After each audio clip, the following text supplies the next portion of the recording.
Green Party candidate Jill Stein says she has a chance to become the next U.S. president, despite the big task of overcoming what is largely a two-party system when it comes to national elections.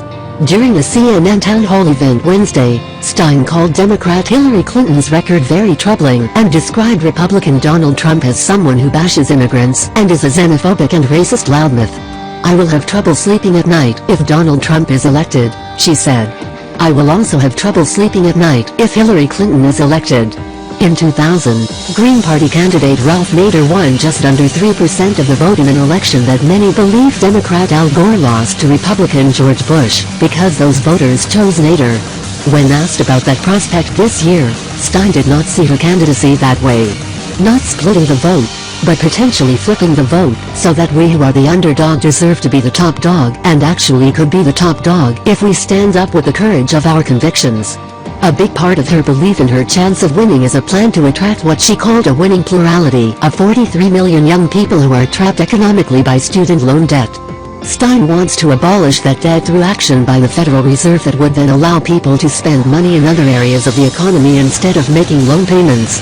It's terrible for them, it's terrible for our whole society, because it's always the younger generation that leads us forward to create the economy of the future and to lead the social changes that we urgently need right now.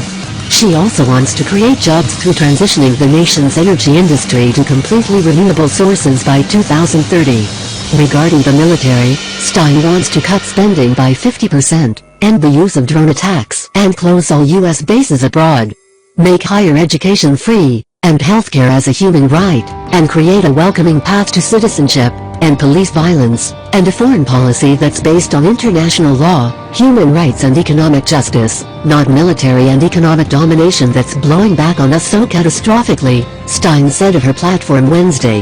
One hurdle Stein must overcome is that Trump and Clinton are well known publicly, and as the nominees for the major parties they get lots of exposure. Stein released an open letter calling for the two candidates to participate in debates with her and Libertarian candidate Gary Johnson.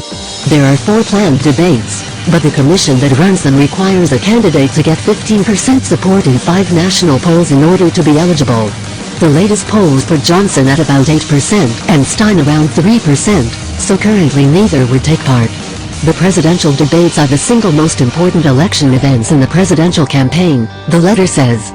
They should provide voters with multiple opportunities to see all the candidates on the ballot across the country discussing important issues in an unscripted manner so the people can make informed decisions. Stein said on CNN that changing the system to allow her and Johnson into the debates would be decided in the court of public opinion. "We have a right to know who our choices are," she said.